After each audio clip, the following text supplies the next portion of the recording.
Last March, I went to the Midwest Reptile Expo and ended up buying a few tarantula slings.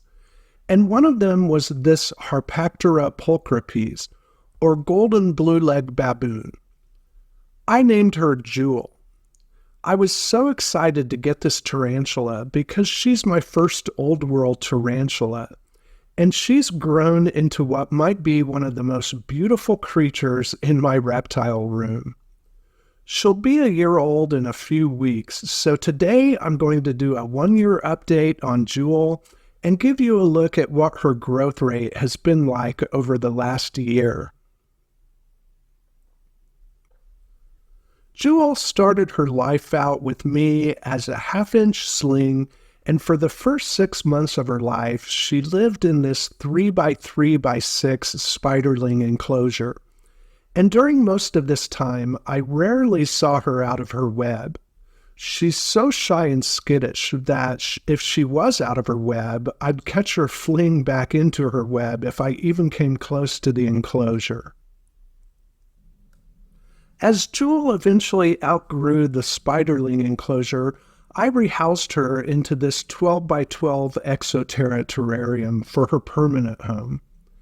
This may seem like a large enclosure for a tarantula of this size, but I believe tarantulas can benefit from having larger enclosures, and she's used every bit of this space in here and seems to be thriving.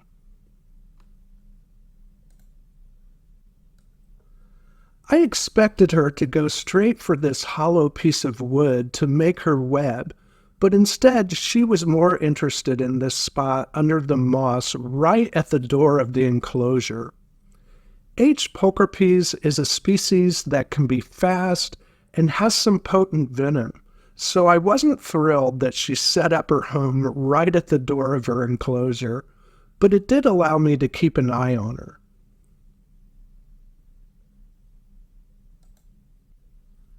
And as she continued to grow, her adult colors just became more and more vibrant, and she's really living up to her name. With her bright golden colors and steely blue legs, she is stunningly beautiful. Males of this species are usually a little bit duller in color, and Jewel has some pretty bright and vibrant color. So I'm hoping this means she is a female, because the males of this species become mature in just a few years and have a relatively short lifespan.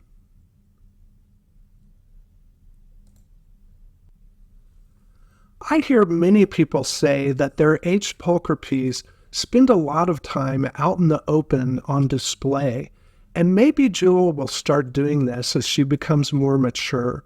But so far she's just very shy, and the only time I see her is if I come in and check on her very late at night. This is a time that she's often out and about. I sometimes find her hanging out on the background of the enclosure.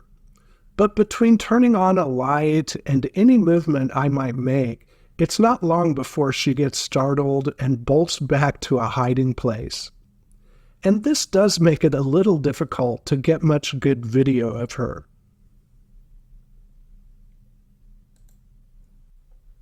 Not too long ago, I came in to check on her in the middle of the night, and I didn't see her in her web, but I also didn't see her out in the enclosure either.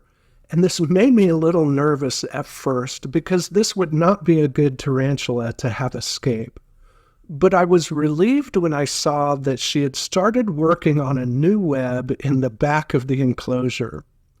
And a few days later, I saw that she had even done more construction on this new den. It does fascinate me to see a tarantula construct such a thing from bits and pieces of substrate. This is a species that is known to make a lot of webbing, and I'm hoping this means she'll start webbing up more of this enclosure. If so, that might mean that I might start seeing her out in the open a little bit more often, but time will tell. It does look like she's starting to web shut the entrances to this new spot she's chosen, and I'm assuming she's getting ready for another molt. It's been amazing to see her go from such a small sling to the size she is now in just 1 year. But from the research I've done, this is a fairly typical growth rate for this species. I definitely don't power feed her. Basically, I put 2 or 3 large crickets in her enclosure once a week and let her hunt those down on her own time, which she does pretty quickly. And the more she grows, the more beautiful she's become. So if she is molting again, I'm really excited to see what she looks like the next time I see her.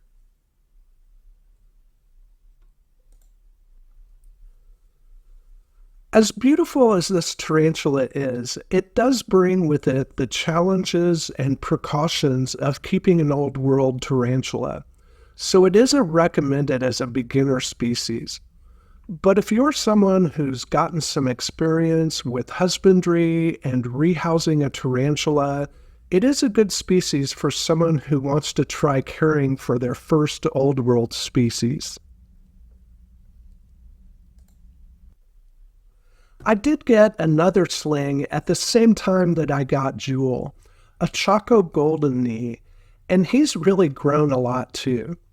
I'll do an update on him soon as well, so stay tuned for that. Plus, after rehousing these two, I now have a few empty tarantula enclosures as well, so I'm thinking about adding a few more to the family, maybe when springtime comes. I've been curious about some of the dwarf species. If you have any suggestions on what I should get, I'd love to hear them, so just leave me a comment below.